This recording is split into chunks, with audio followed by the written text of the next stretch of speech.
नमस्कार, आप देख रहे हैं दूरदर्शन किसान। खेती किसानी से जुड़ी नवीनतम जानकारियों के साथ इस खास कार्यक्रम में आप सभी का स्वागत है। मैं हूं अदिति शर्मा।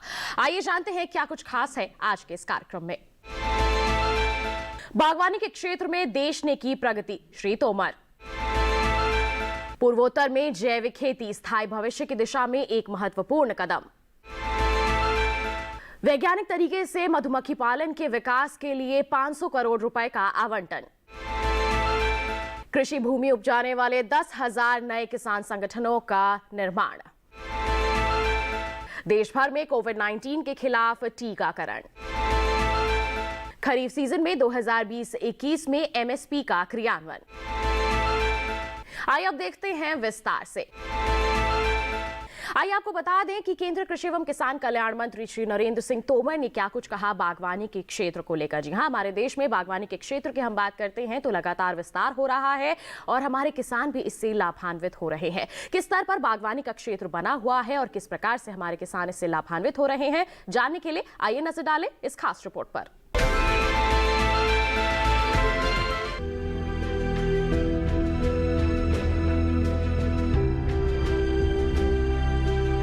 बागवानी के क्षेत्र में देश ने की प्रगति। श्री तोमर ने गुरुवार को confederation of horticulture association of India द्वारा आयोजित वेबिनार का मुख्य अतिथि के रूप में शुभारंभ किया। केंद्रीय कृषि एवं किसान कल्याण, ग्रामीण विकास, पंचायत राज और खाद्य प्रसंस्करण उद्योग मंत्री श्री नरेंद्र सिंह तोमर ने कहा कि भारत ने बागवानी के क्षेत्र और बागवानी उत्पादों के निर्यात में काफी प्रगति की है। भारत में उत्पादित बागवानी फसलों की विदेशों में मांग बढ़ रही है। संयुक्त राष्ट्र की ओर से घोषित फल सब्जियों के अंतर्राष्ट्रीय वर्ष 2021 के उपलक्ष्य में स्वास्थ्य व आजीविका के लिए फल सब्जियों के उत्पादन और उपयोग में नए प्रतिमान विषय पर आयोजित वेबिनार में श्री तोमर ने कहा कि आज हम खाद्यान्न के क्षेत्र में न केवल आत्मनिर्भर है बल्कि निर्यात भी करते हैं। इस उपलब्धि में अन्नदाताओं का कठिन परिश्रम, वैज्ञानिकों की मेहनत एवं देश की कृषि सम्मत नीतियों का बड़ा योगदान है। आज देश में खाद्यान्न का उत्पादन लगभग 295 मिलियन टन है। देश ने दुग्ध उत्पादन में भी अभूतपूर्व प्रगति करते हुए विश्व में प्रथम स्थान हासिल करने में सफलता प्राप्त की है। मछली व पोल्ट्री उत्पाद में भी काफी बढ़ोतरी हुई है। भारत ने बागवानी फसलों के उत्पादन में विश्व परिदृश्य में एक बड़े मुकाम को हासिल कर लिया है। बागवानी फसलों का कुल उत्पादन 320 मिलियन टन हो गया है। इस उपलब्धि में राष्ट्रीय बागवानी मिशन का भी योगदान है। देश विभिन्न कृषि जलवायु क्षेत्रों की उपलब्धता वाला समृद्ध राष्ट्र है, जहां पौधों के आनुवांशिक संसाधनों की विशाल विविधता के रूप में राष्ट्रीय धरोहर मौजूद है। आम, केला, पपीता, अमरूद एवं भिंडी का उत्पादन विश्व में भारत में अव्वल है तथा आलू, बैंगन, प्याज, फूल गोभी व पत्ता गोभी उत्पादन में देश दूसरे स्थान पर है। मुख्य रूप से गुणवत्ता युक्त उन्नत किस्मों के बीज एवं पौध सामग्री का प्रयोग, सघन बागवानी प्रणाली, बूंद बूंद सिंचाई, समेकित पोषण प्रबंधन, समेकित कीट व्याधि प्रबंधन, मूल्य संवर्धन, संरक्षित खेती आदि के कारण बागवानी फसलों के उत्पादन में बढ़ोतरी हुई है। श्री तोमर ने कहा कि कोविड के दौरान कृषि क्षेत्र ने आपदा को अवसर में बदलते हुए खाद्य आपूर्ति श्रृंखला को बनाए रखने में महत्वपूर्ण भूमिका अदा की है। हमारी कार्यशैली में बदलाव आया है। लोगों को प्रकृति के ज्यादा करीब आने का अवसर मिला है व खान पान में हर्बल एवं औषधीय फसलों का उपयोग बढ़ा है। रोग प्रतिरोधक क्षमता को बनाए रखने के लिए औषधीय फसल, हल्दी, तुलसी, अदरक, गिलोय, लौंग, काली मिर्च, दालचीनी आदि का उपयोग एवं मांग बढ़ी है। खाद्य श्रृंखला में बायो फोर्टिफाइड फसलों को शामिल करने व आहार में विविधता लाने का भी प्रयास कर रहे हैं, जिससे पोषण के लिए अनाजों पर निर्भरता कम हो। केंद्रीय मंत्री श्री तोमर ने कहा कि सरकार किसानों की आय दोगुनी करने के लिए भी प्रतिबद्ध है। इसके लिए सरकार ने कई योजनाएं बनाई है, जिनमें पीएम किसान सम्मान निधि योजना, पीएम सिंचाई योजना, पीएम फसल बीमा योजना, मृदा स्वास्थ्य कार्ड, एफपीओ, जैविक कृषि विकास योजना, एक जिला एक उत्पाद आदि प्रमुख है। प्रधानमंत्री श्री नरेंद्र मोदी के नेतृत्व में सरकार ने किसानों के कौशल विकास के लिए भी महत्वपूर्ण कदम उठाए हैं, जिसमें भारतीय कृषि कौशल विकास परिषद की स्थापना प्रमुख है। इसके अंतर्गत किसानों को कृषि एवं बागवानी की नई तकनीकियों की ट्रेनिंग दी जा रही है। देश में 722 कृषि विज्ञान केंद्रों, भारतीय कृषि अनुसंधान परिषद के 103 संस्थानों तथा 63 कृषि विश्वविद्यालयों द्वारा कृषि, बागवानी, पशुपालन, मत्स्य पालन आदि की नई तकनीकियों के बारे में किसानों को अपडेट किया जा रहा है। भारतीय कृषि ने अभूतपूर्व प्रगति की है, वहीं क्षेत्र की चुनौतियों का सामना करने के लिए भी कटिबद्ध है, जिसके लिए कल्याणकारी योजनाएं लागू की गई है। साथ ही कृषि बजट में वृद्धि कर आधारभूत संरचना के विकास पर जोर दिया गया है। उत्पादन बढ़ने के साथ उत्पादों को खराब होने से भी बचाया जा सके। फल सब्जियों की खेती को बढ़ावा देने व फसल पश्चात नुकसान कम करने के लिए खाद्य प्रसंस्करण उद्योग मंत्रालय के तहत ऑपरेशन ग्रीन्स नामक योजना संचालित की जा रही है। मंत्रालय द्वारा टमाटर, प्याज व आलू को लेकर मूल्य श्रृंखला के एकीकृत विकास की इस स्कीम का विस्तार करके 22 उपज को इसमें शामिल कर लिया गया है। उन्होंने अपील की कि विश्व स्वास्थ्य संगठन द्वारा अनुशंसित प्रतिदिन 400 ग्राम तक फल सब्जियों का सेवन बढ़ाने की दिशा में भी सभी योगदान दें। हम सभी जानते हैं कि देश के पूर्वोत्तर क्षेत्र में जैविक खेती को खुले दिल से अपनाया जा रहा है और किसान इससे काफी हद तक लाभान्वित भी हो रहे हैं। किस तरह से जैविक खेती को बढ़ावा देने के लिए यहाँ पर कार्य किए जा रहे हैं और किसान किस तरह से लाभान्वित हो रहे हैं, जानने के लिए आइए नजर डालें इस खास रिपोर्ट पर।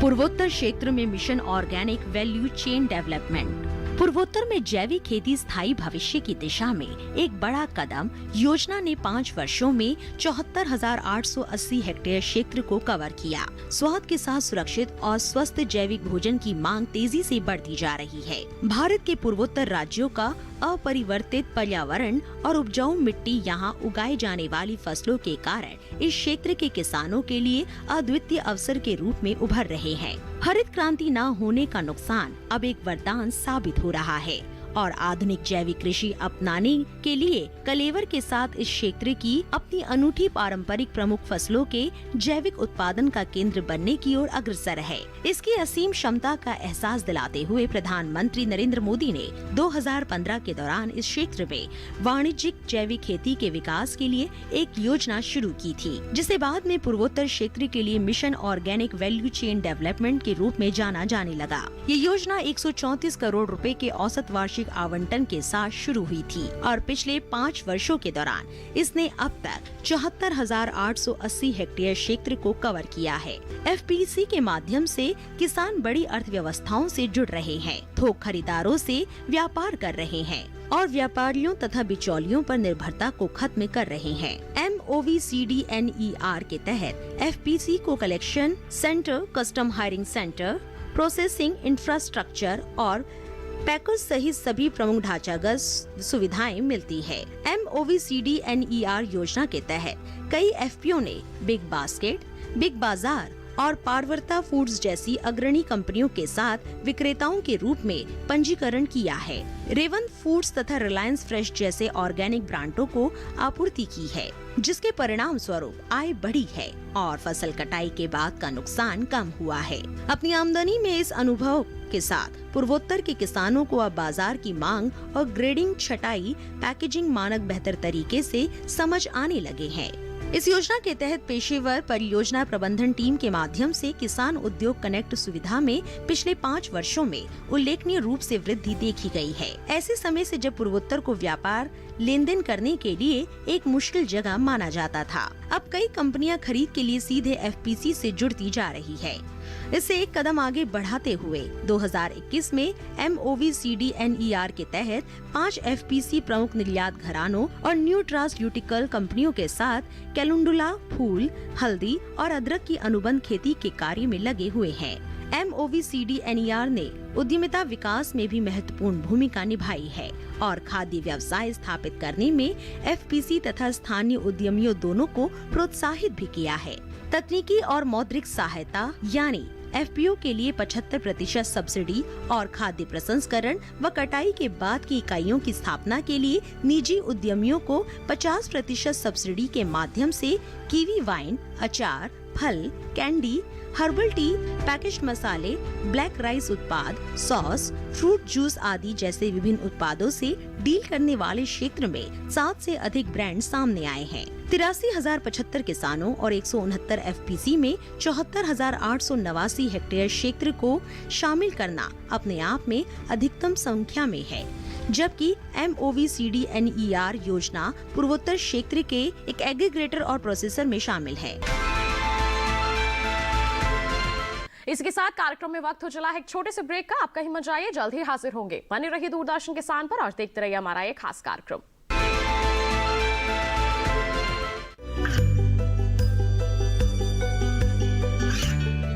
गांवों और पिछड़े क्षेत्रों में सरकारी योजनाओं की जानकारी पहुंचा।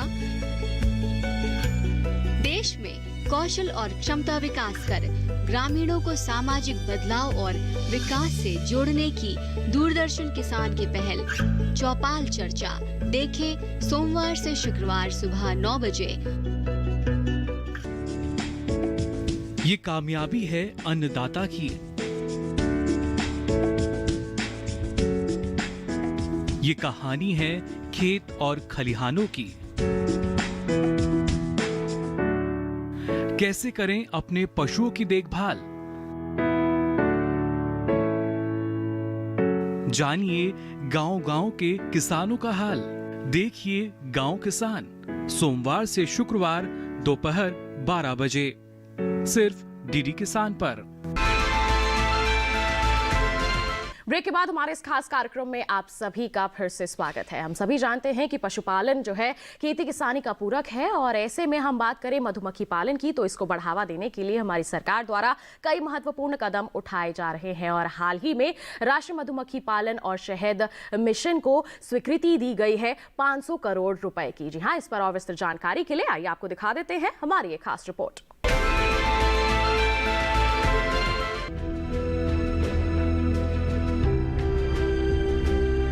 देश में एकीकृत कृषि प्रणाली के तहत मधुमक्खी पालन के महत्व को ध्यान में रखते हुए सरकार ने 3 साल के लिए राष्ट्रीय मधुमक्खी पालन एवं शहद मिशन को 500 करोड़ रुपए के आवंटन को स्वीकृति दे दी है। इस मिशन की घोषणा आत्मनिर्भर भारत योजना के तहत की गई थी। NBHM का उद्देश्य मीठी क्रांति के लक्ष्य को हासिल करने के लिए देश में वैज्ञानिक आधार पर मधुमक्खी पालन का व्यापक संवर्धन और विकास है, जिसे राष्ट्रीय मधुमक्खी बोर्ड के माध्यम से लागू किया जा रहा है।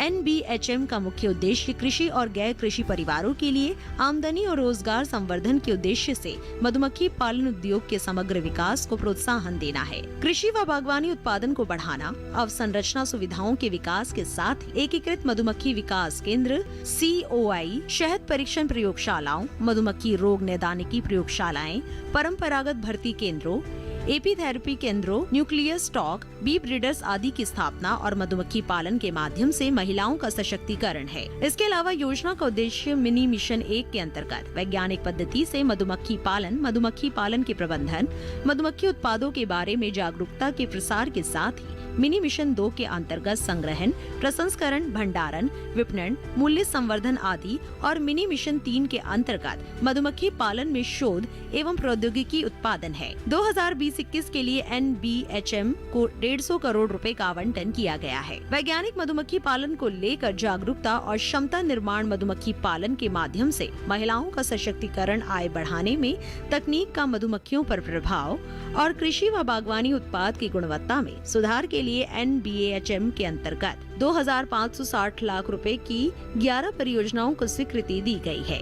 इसका उद्देश्य किसानों को royal jelly, bee venom, comb honey आदि महंगे उत्पादों के उत्पादन के लिए विशेष मधुमक्खी पालन उपकरणों के वितरण, हाई अल्टीट्यूड हनी के लिए संभावनाएं तलाशना, उत्तर प्रदेश के कन्नौज, हाथरस जिलों में विशेष उत्पादन और वर्ष 2020-21 के दौरान पेट के कैंसर के उपचार में मस्टर्ड शहद के इस्तेमाल के बारे में जानकारी देना भी है। मुख्य उपलब्धियां: 2 विश्व स्तरीय अत्याधुनिक शहद परीक्षण प्रयोगशालाओं की स्थापना के लिए स्वीकृति दी गई है, जिनमें से एक NDDB आणंद, गुजरात और दूसरी IIHR बंगलुरु, कर्नाटक में होगी। आणंद स्थित प्रयोगशालाओं को NBL द्वारा मान्यता दी गई है और केंद्रीय कृषि एवं किसान कल्याण मंत्री द्वारा 24 जुलाई 2020 को इसका शुभारंभ कर दिया गया। 16 लाख हनीबी कॉलोनीज के साथ 10,000 मधुमक्खी पालकों व मधुमक्खी पालन एवं शहद समितियां, फर्म्स, कंपनियां NBB में पंजीकृत हो गई है। शहद एवं अन्य मधुमक्खी उत्पादों के स्रोत का पता लगाने के लिए एक प्रस्ताव को स्वीकृति दे दी गई है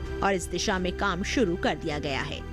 इससे शहद और अन्य मधुमक्खी उत्पादों में मिलावट को नियंत्रित करने में मदद मिलेगी। किसानों व मधुमक्खी पालकों को bee pollen, propolis, royal jelly, bee venom आदि ऊंची कीमत वाले मधुमक्खी उत्पादों के उत्पादन सहित वैज्ञानिक मधुमक्खी पालन में प्रशिक्षण दिया गया है। शहद का निर्यात 28,378.42 मीट्रिक टन से बढ़कर 59,536.74 मीट्रिक टन हो गया है, जो 109.80% की बढ़ोतरी है। रोल मॉडल के रूप में 16 एकीकृत मधुमक्खी पालन विकास केंद्रों की स्थापना की गई है, जिनमें से हरियाणा, दिल्ली, बिहार, पंजाब, मध्य प्रदेश, उत्तर प्रदेश, मणिपुर, उत्तराखंड, जम्मू व कश्मीर, तमिलनाडु, कर्नाटक, हिमाचल प्रदेश, पश्चिम बंगाल, त्रिपुरा, आंध्र प्रदेश और अरुणाचल प्रदेश राज्यों में एक-एक केंद्र की स्थापना की गई है। विभिन्न फसलों के परागण समर्थन में मधुमक्खियों, मधुमक्खी पालन की भूमिका और वैज्ञानिक मधुमक्खी पालन को अपनाने के बारे में जागरूकता का प्रसार किया गया है। मधुमक्खी पालन एक कृषि आधारित गतिविधि है जो एकीकृत कृषि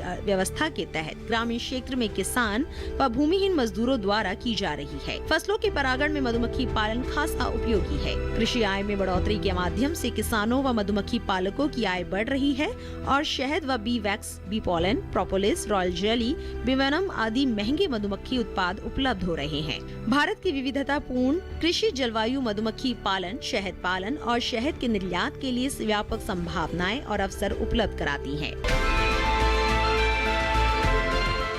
कृषि के क्षेत्र में विस्तार के लिए बता दें आपको कि 10,000 नए संगठनों का निर्माण किया गया है ताकि कृषि के क्षेत्र में और भी ज्यादा विकास हो सके। इस दिशा में कई नए FPO बनाए जा रहे हैं। आइए इसके संदर्भ में जानकारी के लिए दिखा देते हैं आपको ये खास रिपोर्ट। कृषि के विकास में भारत विश्व स्तर पर सबसे आगे है। इसका लक्ष्य 2022 तक निर्यात को 2 गुना करना है। हालांकि देश में 86% से अधिक किसान छोटे और सीमांत किसान हैं। हमारे किसानों को बेहतर गुणवत्ता वाली वस्तु का उत्पादन करने के लिए प्रोत्साहित करने के लिए बेहतर तकनीक, ऋण, बेहतर जानकारी और अधिक बाजारों तक पहुंच के साथ सुविधा प्रदान करने की आवश्यकता है। FPO से छोटे, सीमांत और भूमिहीन किसानों को जोड़कर उनकी आय बढ़ाने के लिए किसानों की आर्थिक ताकत और बाजार संपर्कों को बढ़ाने में मदद मिलेगी। कृषि भूमि उपजाने वाले 10,000 नए संगठनों का निर्माण और उन्हें प्रोत्साहन शीर्षक से केंद्रीय क्षेत्र की एक नई योजना शुरू की है ताकि 6,865 करोड़ रुपए के बजटीय प्रावधान के साथ देश में 10,000 नए FPO बनाए जा सके और उन्हें बढ़ावा दिया जा सके। कृषि और बागवानी की उपज उत्पादन के बढ़े हुए स्तर द्वारा प्राप्त मुनाफे में आनुपातिक बचत का लाभ उठाने और सदस्यों के लिए बाजार पहुंच में सुधार के लिए खेती की जाती है। कृषि मूल्य श्रृंखला संगठन FPO बनाते हैं और सदस्यों की उपज के लिए 60% बाजार लिंकेज की सुविधा प्रदान करते हैं। वर्ष 2020-21 के दौरान FPO के गठन के लिए कुल 2,200 FPO उपज क्लस्टर आवंटित किए गए हैं। FPO उपज क्लस्टर जैसे ऑर्गेनिक के लिए 100 FPO, तिलहनों के लिए 100 FPO आदि शामिल है। इनमें से 369 का निर्माण FPO देश के 115 आकांक्षी जिलों के गठन के लिए वर्तमान वर्ष के लिए रखा गया है। नेफेड विशिष्ट FPO का निर्माण करेगा जो जरूरी रूप से बाजार, कृषि मूल्य श्रृंखला आदि से जुड़ा होना चाहिए। FPO को 3 वर्ष की अवधि के लिए प्रति FPO 18 लाख रुपए तक की वित्तीय सहायता प्रदान की जाएगी। FPO का गठन और संवर्धन कृषि को आत्मनिर्भर कृषि में बदलने के लिए पहला कदम है। इससे FPO के सदस्यों को लागत प्रभावी उत्पादन और उत्पादकता और शुद्ध आय में वृद्धि होगी। खरीफ विपणन सीजन 2020-21 में बता दें आपको कि फसलों की सरकारी खरीद लगातार जारी है और इसमें भी अगर हम मुख्य तौर पर बात करते हैं यहाँ पर धान की फसल की, तो कई अच्छे स्तर पर इसकी खरीद की जा रही है और हमारे कई किसान हैं जो इससे लाभ ले चुके हैं। किस तरह से हमारे किसान इससे लाभान्वित हो रहे हैं, जानने के लिए आइए आपको दिखाएं ये खास रिपोर्ट। खरीफ विपणन सत्र 2020-21 के दौरान सरकार द्वारा अपनी मौजूदा एमएसपी योजनाओं के अनुसार ही किसानों से न्यूनतम समर्थन मूल्य पर खरीफ फसलों की खरीद प्रक्रिया जारी है, जिस प्रकार से विगत सत्रों में होती रही है।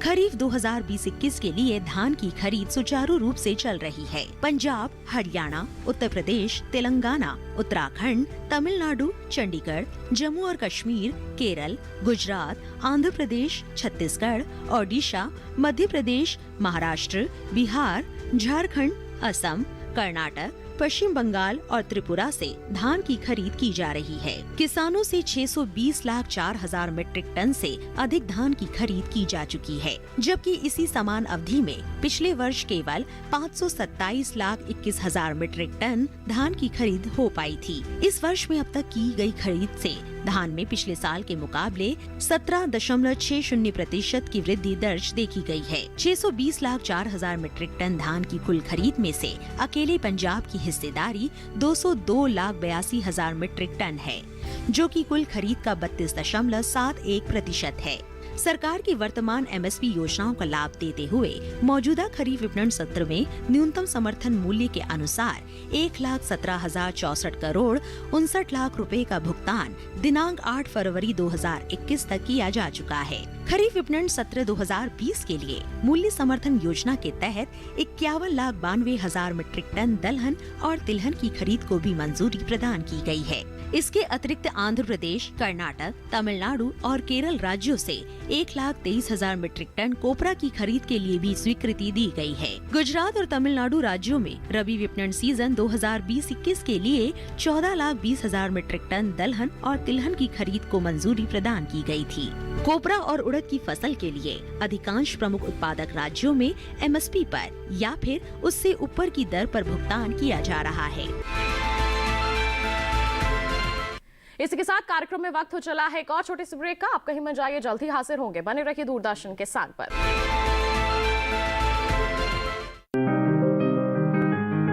बीमारियों से कैसे बचेगी फसल?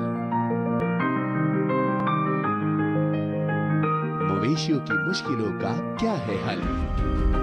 कहां से लाएं बीज, कितनी लगेगी खाद? किसानों के हर फोन का विशेषज्ञ देंगे जवाब। देखिए हेलो किसान लाइव सोमवार से शुक्रवार शाम 6 बजे।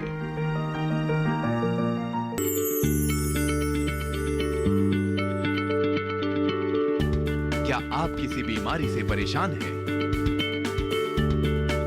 चाहते हैं डॉक्टर की सलाह? तो हम हैं आपके साथ, बताएंगे आपको जीने की राह। समस्याएं आपकी, समाधान देश के मशहूर विशेषज्ञों के। घर बैठे बात करें देश के जाने माने डॉक्टरों से। हमारे लाइव प्रोग्राम स्वस्थ किसान में हर शनिवार शाम 6 बजे से 7 बजे तक। ब्रेक के बाद दूरदर्शन किसान के इस खास कार्यक्रम में आप सभी का फिर से स्वागत है। देश में कोविड-19 के खिलाफ लड़ाई लगातार जारी है और इसका टीकाकरण अभियान अच्छे स्तर पर सफल भी हो रहा है और कई लोग टीका लगवाकर लाभान्वित भी हो चुके हैं। आइए इसी पर आधारित और एक खास रिपोर्ट आपको दिखा देते हैं।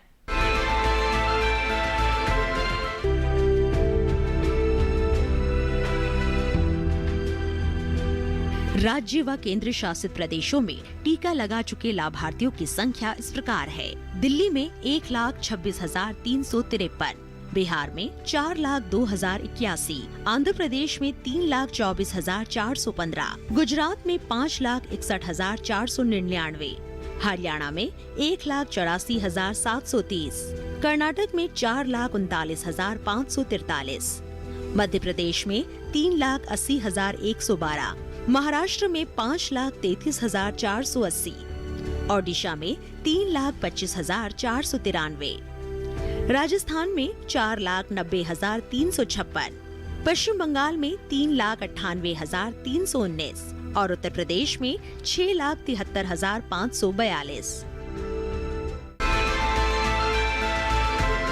इसके साथ किसान भाइयों बहनों, आज के हमारे इस खास कार्यक्रम में बस इतना ही। अगले अंक में मुलाकात करेंगे, तब तक के लिए दीजिए इजाजत। आप बने रहिए दूरदर्शन किसान पर। नमस्कार।